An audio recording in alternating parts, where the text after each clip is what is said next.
Number one, adopt a simple geometry and well-proportioned structural element. We should not go for this disproportionate geometry and disproportionate structural element. Although structures are being built for that forces, but the thing is, if we want to keep things simple and economic, I am focusing on the word economic. We should keep a simple geometry and we should keep a well-proportioned structural element. Structures can be designed for complex geometry and disproportionate structural element. We should adopt a strong structural system that can resist both vertical and lateral loads. Vertical loads are caused by dead load and live load. Lateral loads are caused by earthquake forces. So we should adapt a strong and robust structural system that can resist those forces. Third, the structural elements, that is beams, columns and slabs, they should be preliminary sized and we should have acceptable slenderness ratio. And we should always provide minimum reinforcement requirements. If due to vertical loads or lateral load, there reinforcement calculation is coming less, but we should always provide minimum reinforcement. Minimum reinforcement is basically the criteria that the code gives us to take care of the reversal of stresses. For example, in the beam column junction, we should provide reinforcement at the top as well as bottom, even if the reinforcement requirement is on the bottom is coming less, but we should always provide minimum amount of reinforcement that the code guide us to provide on the bottom face. We should identify a desired collapse mechanism in which the building should deform under the extreme condition of collapse. So for example, if we take the case of an RCC beam column frame, basically what is a hinge? Hinge is basically a point where the whole energy is released in the form of a damage to that structural element. Fifth point is basically we should prepare a basic structural analysis of the model. Nowadays there are various structural softwares with which we can design the building, and we should impose a horizontal deformation of the building corresponding to the permissible inter-story drift at all stories and perform an elastic analysis of the building. Although we can also, and we should go for non-linear analysis of the buildings also. Sixth point is perform structural seismic design of all the structural element of the building, that is slab, beams, column, structural foundations. Slabs basically acts as a diaphragm for the whole structure. Beams are basically the elements that transfer the load from the slab to the columns, and from the column the load travels in the foundation. We should always design foundations for the seismic forces also. What the practice in some countries is that we only check it for dead load and live, but we should always take into account the earthquake forces and wind forces. And seventh and the last important point is we should estimate the fundamental translational natural period T of the building and calculate a design seismic base shear VB on the building. Apply the seismic base shear VB on the structural analysis model of the building and check the adequacy of the design of all structural elements including beam column and beam wall joints. These 7 steps are basically for static, linear, elastic analysis. So what we do here is that we calculate the static base shear and we apply it on the building, and we check the adequacy of the design of all structural elements. So in this picture we can see that this acceleration time history at the base of the building is converted to a force time history for the mass of the building with the base fixed. Before, there are some important terms which which are used in seismic design codes. I want to explain those to you. Basically, in the force-based earthquake resistant design, there are two bases of earthquake resistant design. One is force-based, second is displacement-based. Codes represent the earthquake-induced inertia forces in the form of design equivalent static lateral force. Seismic zone factor Z. See, a single country is a very big area, and on that country, it doesn't happen that for a whole country there is that same intensity of earthquake will strike. It doesn't happen. Third point is that code also adopt the importance factor I for increasing the elastic range of the building. For example, what happens is that in the case of important structures like bus stands, railway stations, education building, institutional building, what code guides us is that those buildings should be more elastic as compared to the other buildings. So what happens is that what we are doing is that we are increasing the elastic range of the building by increasing the importance factor I of the building. This importance factor I is basically 1 for small adjacent buildings, or 1.5 for very very important buildings, or for example it can go also up to 1.75 or 2 for very very important buildings.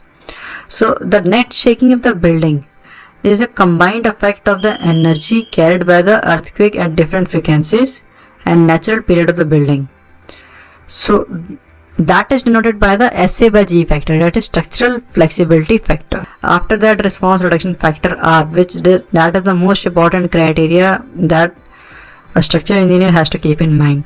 So to make normal buildings economical, design codes allow some damage for reducing cost of the construction with the help of response reduction factor R. So what happens is that, for example, if you had studied the American code or Euro code or Indian code, that code gives us the response reduction factor for different type of detailings. If we are doing a good ductile detailing, response reduction factor can go from 5 or even up to 8 for this American codes.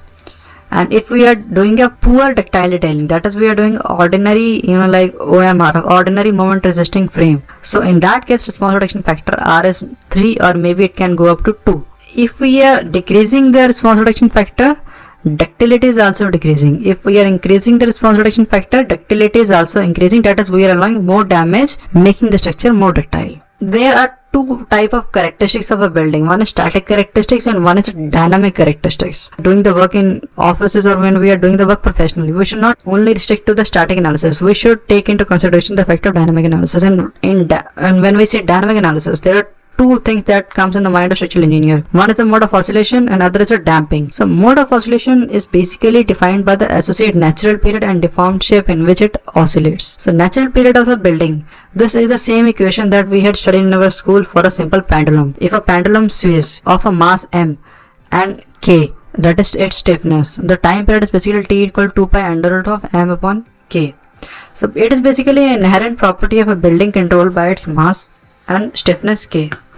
So the relation between mass, stiffness and time period is basically time period is directly proportional to the mass of the building. The more the mass, the more its time period, and it is inversely proportional to k.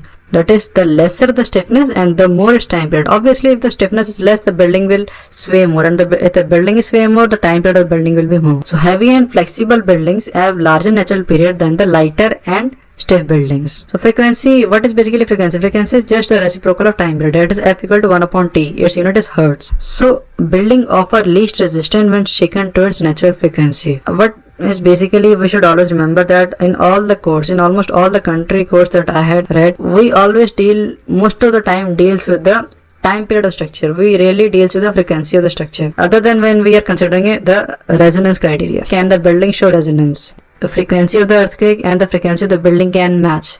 So if that matches, the resonance may occur.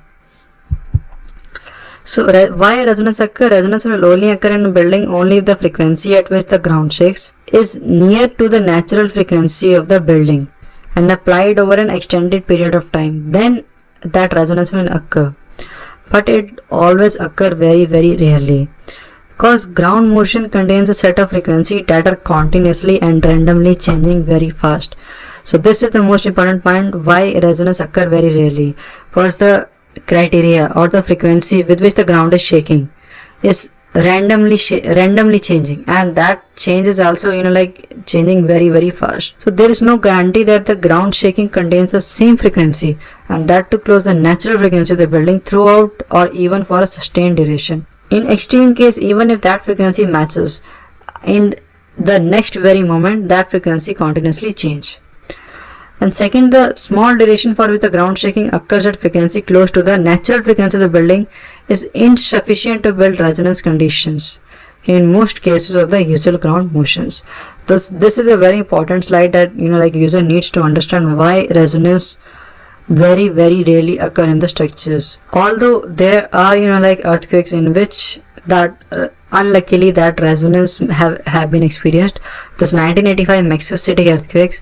So the building having natural period in a small range alone collapsed, while those with natural period outside the range performed very, very normally. So what exactly now we'll study about the fundamental natural period of the building. This is the most important concept in the design of the earthquake resistant structures.